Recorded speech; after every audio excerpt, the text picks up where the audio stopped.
Hey guys, it's Jessica and I am back with a card video, my first in a while. If you've been wondering where I am, just check out my last video for some more information on that. Today I am going to be making a clean and simple card that I am entering into the My Favorite Things sketch challenge this week. I have never done one of these challenges before, so I figured I would go ahead and give it a try. I did write up a blog post on my steps for this as well, so you can check that out. I'll link it down below in the description, as well as all the supplies that I used. But basically what I'm doing is I took a stitched circle die from My Favorite Things and a stitched cloud die, also from My Favorite Things. And I am using some distress ink in Broken China to ink blend a cloudy sky background. Now you can see up in the right hand corner I did one already and I wasn't happy with the way that it turned out, so I just went ahead and die cut another circle and tried again, and I was more happy with the results, but I think I need to do some practicing with this stencil because it never really turns out quite how I think it should look. And I don't know, I think there's a better way to do it. I just need to practice a little more. But I love these stencils, and you can get some really pretty results with these. I just love the cloudy sky backgrounds. They're so pretty. Okay, but anyway, so I used my ink blending tool. I just used one color. I didn't do anything crazy, no fancy blending or anything like that. But I went all the way down just so that I had some clouds and some blue sky across the whole circle panel. Now this is going to be a very simple card. There's a lot of white space, which, as you guys know if you've been watching my videos, that it is very difficult for me to leave cards plain. I have this like crazy need to add more embellishments and more everything. So clean and simple is really outside my comfort zone, but I'm trying really hard to kind of branch out and do more. I just do more things, more different techniques and styles. So here I am just seeing what it looks like on my card, just so I can get the placement and kind of figure out what exactly I want to do. Now again, I am following a sketch challenge, which I will link also in the description below, so you can check that out and enter also if you are interested in doing that. But this one just has a large circle in the middle, and then it has a strip going across the circle.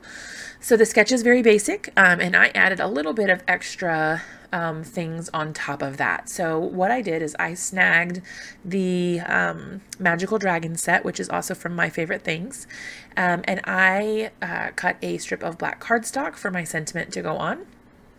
And I'm going to go ahead and white heat emboss my sentiment when I'm ready for that. But I took this cute little dragon from Magical Dragons, and I did end up using my Copic markers to color that in.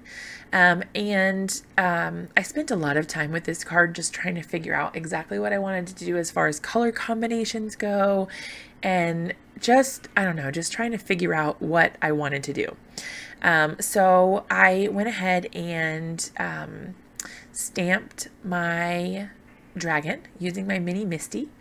I just figured I would use it. I could have used just a regular acrylic block, but I decided to use my Misty just in case I didn't get a good impression the first time.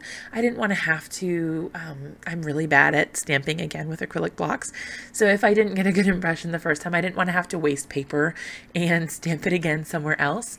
So I just used my Misty, and I'm glad I did, because I did need to ink it up again and just try again with my Misty to get a really good impression, and the second time was perfect. I really liked the way that turned out. I am in the market for one of those bar magnets instead of the two smaller magnets. You can see I only have one magnet now because I did break the other one, and I actually don't even know what happened to it. It seems to have disappeared after it got broken. So I think I'm going to be getting one of those bar magnets. So if you guys have them and you like them, or if you don't like them, leave a comment and tell me what you think, so I know if I should get those or if I should just replace my little individual magnets.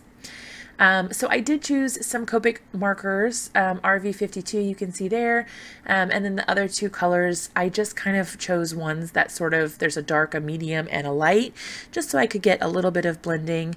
And again, if you've been watching my videos, you know that I am not any sort of master at Copic coloring. I kind of just throw some color down and hope that it blends. I'm not super good at Copic coloring.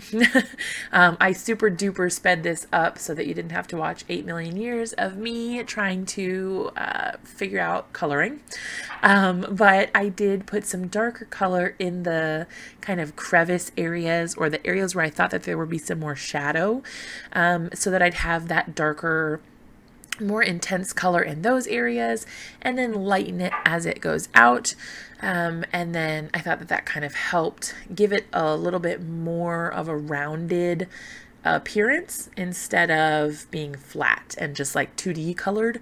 I did also use a white gel pen to add some like interest or extra accents, I guess, to some of the areas. But I didn't do, I mean, I just did a couple little marks, nothing crazy. So once I finished coloring my cute little dragon, I did also go ahead and die cut it. I just used my Cuttlebug to die cut it. I find I really need some new plates. I feel that I'm having to like redo my cuts a lot lately. So I think I'm gonna have to break down and buy some new cutting plates. I've actually had the same ones since I got my Cuttlebug, and that has been, I want to say like 3 years, you guys.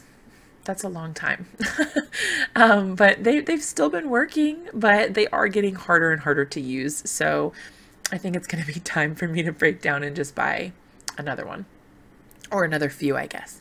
I did also pull out that cute little puff of smoke, but I wasn't sure if I wanted to use it or not. So I kind of play around with it for a little while and see if I like it or if I don't. And then I decided I did want to go ahead and use it, because I thought, I don't know, why not? It gave it a little bit of extra interest up at the top. I did use the wrong one, so I had to swap that out. There are actually 2 in this set, so that there's dragons facing both directions, and then that way you can use it no matter which direction you choose to put your little dragons.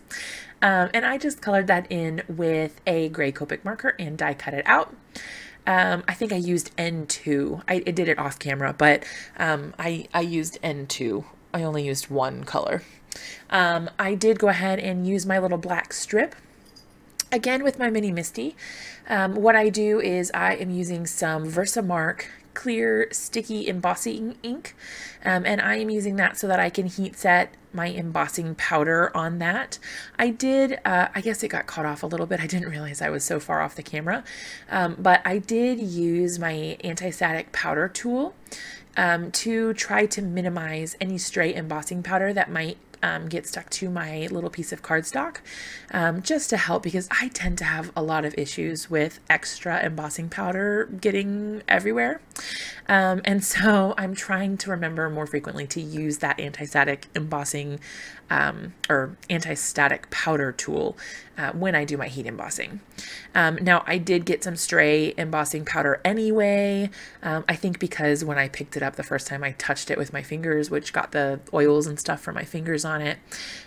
So I flicked a bunch of what I could get off, and then I also grabbed a itty bitty little paintbrush, and I used that to just kind of brush off some of the excess or stray embossing powder, because I've been getting kind of bummed with the results I've been getting lately, and it's totally my fault. It's just that I am too lazy, honestly, to do this most of the time and get those stray little bits of embossing powder off. And I usually just heat set them and just say, hey, whatever, it's good enough. But today I was feeling extra, so I went ahead and used the paintbrush and got some of that extra embossing powder off. I used my heat tool to set it, waited for it to melt, and then I was good to go. I left it long because I wasn't sure if I wanted it to go the whole way across or not. And then I decided I'd leave it that way. So I was just experimenting with placement, and then off camera, I did go ahead and glue everything down. I didn't feel like you guys probably needed to see all of that. But here's where I was mentioning earlier that I did stamp and die cut and color with Copics, that cute little puff of smoke. So the sentiment is from Essential Sentiments, which is also from My Favorite Things. So everything I'm using is from My Favorite Things, except for some of the tools and supplies. But I really love that stamp set. It has some really, really great sentiments. And I kind of struggle, honestly, with not making everything a pun. So I really liked that I kind of stepped out of that comfort zone of mine, and I used a dragon with a sentiment that doesn't have to do with dragons. This is a big deal for me, you guys. Usually I am so obsessed with, like, you know, it's a dragon, it has to have a dragon pun. It's a frog, it has to be like totally awesome, or, you know, whatever the case is. So this was really cool for me to step outside of that and use something not really related, but it still worked. To finish off the card, I did grab some of my favorite sequins, which are Pretty Pink Posh. They are the, I think they're called Shimmering Clear or Sparkling Clear. Yeah, that's Sparkling Clear. 3mm sequins. They are so pretty. And I used my multi-medium mat to adhere those to my card. I'm also using a little tool called a quick stick. Now I'm having a little bit of trouble with mine recently because the glue comes through the middle of the sequins and it sticks to the little part on the top, so then I have a hard time getting it to let go of my sequin, and it ends up just picking it back up. If you have one of these and you have tips on how to use it better, let me know in the comments, because I've been struggling. But I really liked the way that just that little bit of sparkle added a lot to the card. And it added just a little bit of interest, a little bit of extra, so that it didn't look quite so plain. And then I did go ahead and finish off my card by adding in a inside panel. I didn't do any stamping or anything on the inside, but I did cut, so I cut a 4 by 5 1/4 note card, or just a piece of cardstock really, and I ink blended it with the same color from the front, so Broken China. And I just blended the entire thing. I really like to do this because, well, especially when I use white note cards, just because it adds a little bit of extra color, something bright, something fun, and it's something that you don't normally get with a store-bought card. So I really like to add that little bit of color just for fun. It makes it feel more personal to me. So I went ahead and ink blended that, and then just used my tape gun to adhere it to the interior of my card. And then when it's time to send the card, I'll go ahead and personalize it or write my note on the inside. And I've got that pretty paper to back it with. And that actually completes my card for the day. Like I said, clean and simple. It's not normally my style, but I'm trying to get more comfortable with it. And here's a look at the card, just kind of in a decorative setting. I hope you guys liked the video. Be sure to leave me a comment with any questions or thoughts that you have. Be sure to give it a big thumbs up if you did like it. Subscribe to my channel for more videos like this, and be sure to hit that little bell to get notified when I do post new videos in the future. Thank you guys so much for watching, and have a great day.